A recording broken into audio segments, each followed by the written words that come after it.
Morning students, हमारे सुक्ति मौक्तिकम chapter चल रहा था, उसमें हम कंटिन्यू करते हैं। 4 श्लोक हो गए थे। आज हम शुरू करेंगे श्लोक नंबर 5।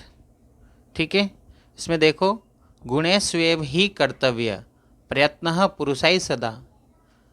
गुणों को प्राप्त करने के लिए ही पुरुषों को हमेशा प्रयत्न करना चाहिए, कर्तव्य करना चाहिए। क्रिय धातु और तव्यत प्रत्यय है। पुरुषों को हमेशा जो है गुणों को प्राप्त करने का ही प्रयत्न करना चाहिए। गुण युक्तो दरिद्र अपि, गुण से युक्त दरिद्र भी, अर्थात गुण से युक्त जो गरीब है वो भी नैश्वर्य गुणे समः, वो ऐश्वर्यशाली गुण है व्यक्ति के समान नहीं है, अर्थात श्रेष्ठ है। इसमें यह बताया गया अगर वो दरिद्र है लेकिन उसमें गुण है, और ऐश्वर्यशाली यानी धनी व्यक्ति जो गुणहीन है तो वो गुण युक्त व्यक्ति उससे श्रेष्ठ होता है। अर्थात धन नहीं, मनुष्य को गुणों को प्राप्त करने का प्रयत्न करना चाहिए। हिंदी में देखो, इसमें इससे समझ में आ जाएगा पुरुषों को गुण प्राप्ति के लिए प्रयत्न करना चाहिए, क्योंकि गुणवान धनहीन व्यक्ति भी गुणहीन ऐश्वर्यशाली व्यक्तियों के बराबर नहीं होता, अर्थात उससे कहीं ज़्यादा श्रेष्ठ होता है। ठीक है, नेक्स्ट श्लोक देखते हैं, 6th श्लोक। आरंभ गुर्वी शयिनी क्रमेण, प्रारंभ में बड़ी और क्रम से कम होने वाली। आरंभ गुर्वी, प्रारंभ में बड़ी, और शयिनी क्रमेण, और क्रम से कम होने वाली। लघ्वी पूरा, ठीक है, लघ्वी पूरा पहले छोटी, वृद्धिमपि च पश्चात, और उसके पश्चात बढ़ने वाली। दिनस्य पूर्वार्ध परार्ध भिन्ना, दिन के पहले और बाद की तरह भिन्न, दिन के पहले यानी दिन से पहले और दिन के बाद की तरह भिन्न। छायेव मैत्री खल सज्जना नाम, दिन के पहले और दिन बाद की तरह भिन्न। छायेव, छायेव मतलब छाया की तरह, मैत्री यानी मित्रता, खल यानी दुर्जन, और सज्जना नाम यानी सज्जन यानी अच्छे लोग। तो छाया की तरह दुर्जनों और सज्जनों की मित्रता होती है।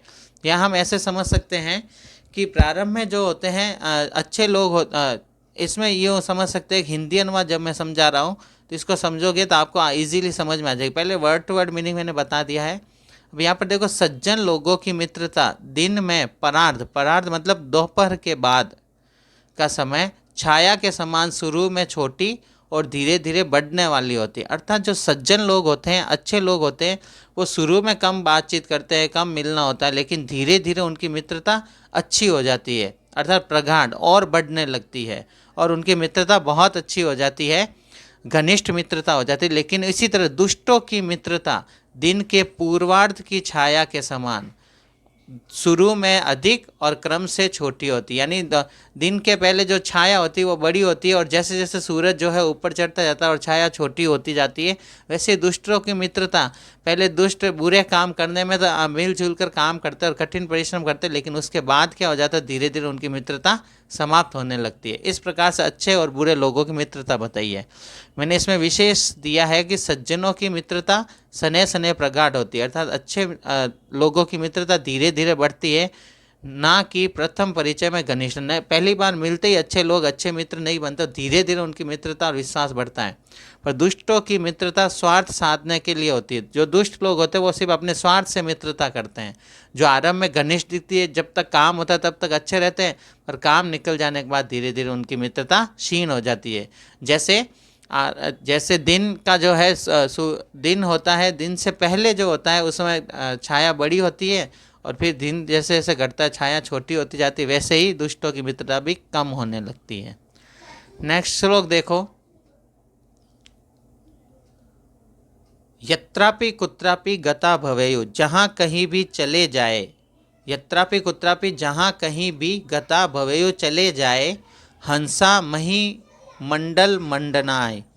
हंस कहीं भी चले जाए, तो यहाँ कहीं भी चले जाए तो पृथ्वी की शोभा के लिए ही होते हैं। महिम मंडल मंडनाई, अर्थात पृथ्वी की शोभा बढ़ाने के लिए ही होते हैं। तो महिमंडलम यहाँ पर जो वर्ड है उसका अर्थ पृथ्वी है। तो हंस कहीं भी चले जाए वहाँ जो है पृथ्वी की सुंदरता ही बढ़ाते हैं। हानिस्तु तेसाम ही सरोवर, हानि तो उन सरोवरों की है, अर्थात जो सरोवर हानि उनकी है, ये सा मरेला स वियोग सह विप्रयोग, जिनका हंसों के साथ, मरालय मतलब हंसों के साथ, या मरालह मूल शब्द हो गया था और सह के योग में तृतीया विभक्ति होती है, उनके साथ वियोग होता है। अर्थात नुकसान तो उनका है, अर्थात हानि तो उनको होती है, सरोवर जो कहीं जा नहीं सकते और उनको छोड़ करके हंस चले जाते हैं। इसका हिंदी अनुवाद देखो, इजीली समझ में आ जाएगा।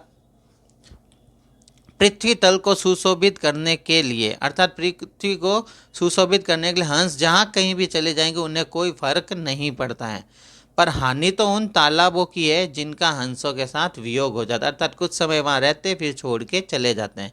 एक्चुअल में इसका जो विशेष अर्थ है वो इस तरह से है, गुणवान व्यक्ति कहीं भी रहे वह अपने गुणों से संसार को लाभान्वित ही करेगा, पर वह जिस स्थान से चला जाएगा वह स्थान निश्चित ही उसके अभाव का अनुभव करेगा, अर्थात उसकी कमी का अनुभव करेगा, उसके लाभों से वंचित हो जाएगा।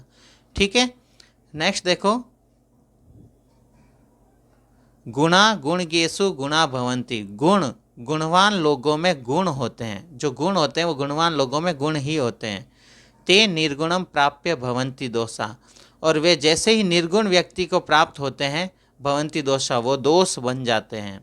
जैसे आस्वादु तोया प्रवन्ति नद्य, जैसे स्वादिष्ट जल की नदियाँ बहती है, समुद्रम आसादे भवन्ति, जैसे ही वो समुद्र में मिल जाती वो भी पीने योग्य नहीं रहती। अर्थात जो गुण है वो गुणी व्यक्तियों के पास है तब तक तो गुण है, अगर वो गुण किसी दोष निर्गुण व्यक्ति के पास जाते हैं, ठीक है, बुरे लोगों के पास जाते हैं तो वो दोष बन जाते हैं।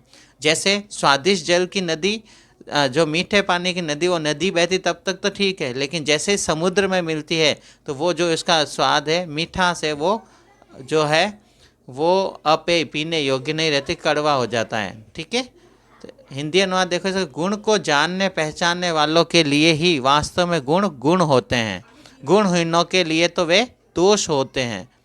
नदियाँ स्वादिष्ट जल के साथ बहती रहती पर समुद्र में मिलकर वह पीने योग्य नहीं रह जाती है। या सिंपल अगर विशेष जो मैंने दिया वो इसका स्पष्टीकरण, एक्चुअल श्लोक कहना क्या चाहता है, किसी का गुण उसे पहचानने वालों के लिए विशिष्ट होता है, जिससे में गुणों को पहचानने की सामर्थ्य नहीं होती है उसके लिए वह दोष के समान होते हैं।